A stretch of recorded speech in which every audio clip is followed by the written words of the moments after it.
Assalamualaikum. Halo guys, kembali lagi bersama saya Silvi Faizia, mahasiswa Administrasi Publik, Fakultas Ilmu Sosial dan Ilmu Politik, Universitas Pasundan. Pada kesempatan kali ini, saya akan menjelaskan secara informatif hubungan administrasi negara dan perbandingan administrasi negara. Sebenarnya, kalian tahu nggak sih ilmu administrasi negara atau publik itu berasal dari mana? Menurut Suradinata, pada tahun 1993, ilmu administrasi negara atau publik itu berasal dari ilmu politik, di mana yang ditujukan agar proses kegiatan kenegaraan dapat berjalan sesuai dengan tujuan yang telah ditetapkan. Oleh sebab itu, sebuah negara membutuhkan proses administrasi negara atau publik sebagai landasan dasar dan sebagai konsep dasar berjalannya sistem organisasi kepemerintahan di suatu negara.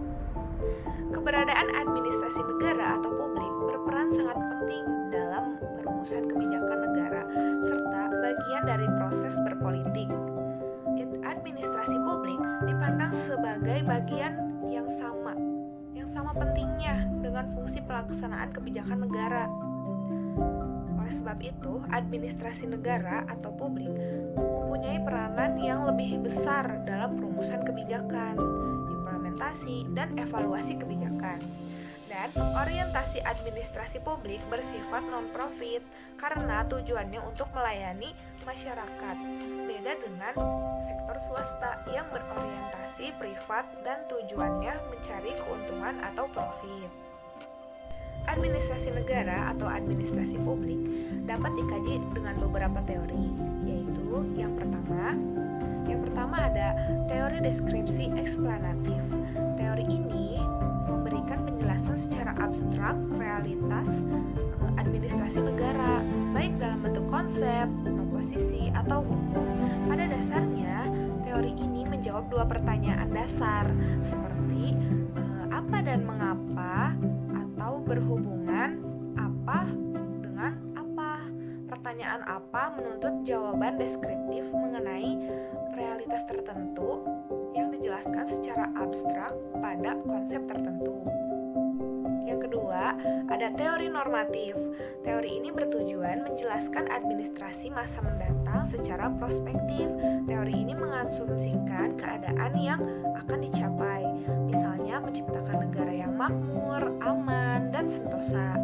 Teori normatif ini memberikan rekomendasi ke arah realitas yang harus dikembangkan atau perlu diubah dengan menawarkan kriteria normatif tertentu.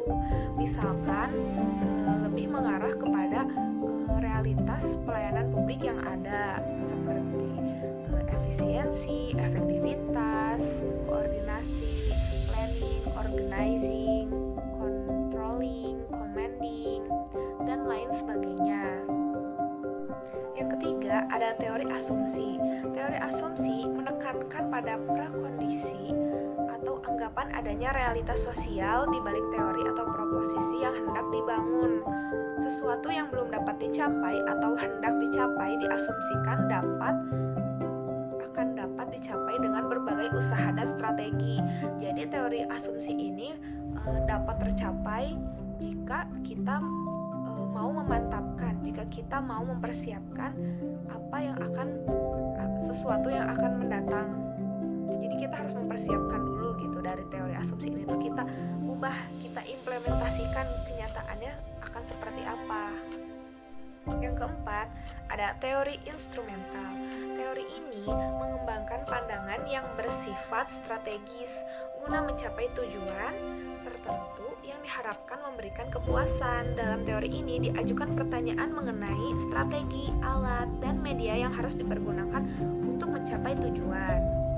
Istilah perbandingan yang terkandung dalam perbandingan administrasi negara atau PAN, administrasi negara, administrasi publik komparatif, atau administrasi negara perbandingan, atau istilah-istilah lainnya, memiliki pengertian proses untuk mengkaji atau memahami persamaan atau perbedaan antara lembaga-lembaga atau institusi, gejala-gejala, fenomena-fenomena, proses-proses, dan dan lain-lain yang ada di dalam atau berkaitan dengan disiplin ilmu administrasi negara itu sendiri. Yang kemudian dilakukan benchmarking atau studi tolak ukur. Perbandingan administrasi negara juga mengkaji administrasi dengan melihat unsur-unsur kebudayaan yang terdapat di dalamnya. Hal yang diperbandingkan adalah sistem administrasi negara yang berada pada dua negara atau lebih, atau lingkungan kebudayaan yang berbeda. Hal itu karena di setiap negara mempunyai kebudayaan, mempunyai kegiatan yang berbeda yang mempengaruhi pola penyelenggaraan negaranya masing-masing. Dan kita pun sudah tahu gitu ya, arti dari pengertian dari ilmu administrasi negara itu sendiri. Kan sudah banyak juga pengertian-pengertian menurut ahli-ahli. Kita bisa cari sendiri. Nah, dari pengertian-pengertian tersebut dapat disimpulkan bahwa administrasi negara atau administrasi publik itu yang pertama, administrasi publik berkaitan dengan lembaga eksekutif, yudikatif, dan legislatif. Yang kedua, berkaitan dengan formulasi dan implementasi kebijakan publik. Yang ketiga, berkaitan dengan masalah manusia dan kerjasama untuk mengerjakan tugas-tugas pemerintah. Yang keempat, diarahkan untuk menghasilkan public goods and service, pelayanan terhadap masyarakat yang baik, efektif, dan efisien, tanpa mementingkan unsur-unsur profit. Yang kelima, administrasi publik dikaji secara teoritis dan dipraktikkan oleh berbagai negara. Yang keenam, administrasi publik atau administrasi negara merupakan bentuk kerjasama administratif yang dikerjakan oleh dua orang atau lebih untuk mencapai tujuan bersama. Tujuan administrasi publik itu adalah public service, pelayanan publik. Administrasi publik memiliki kajian ilmu tentang ilmu politik, ilmu hukum, ilmu sosial, dan ilmu manajemen. Yang ketujuh, ada salah satu tugas administrasi publik, yaitu membuat kebijakan yang dikenal dengan kebijakan publik. Nah, artinya apa sih? Nah, artinya itu para administrator membuat kebijakan dengan tujuan mengatasi permasalahan-permasalahan yang ada pada dalam layanan publik atau dalam layanan masyarakat. Sekian dari apa yang bisa saya sampaikan pada kesempatan kali ini. Mungkin jika ada pertanyaan dan ada yang mau menambahkan, bisa di kolom komentar ya. Mohon maaf apabila masih banyak kesalahan dan apabila masih banyak kekurangan. Saya pamit undur diri. Assalamualaikum.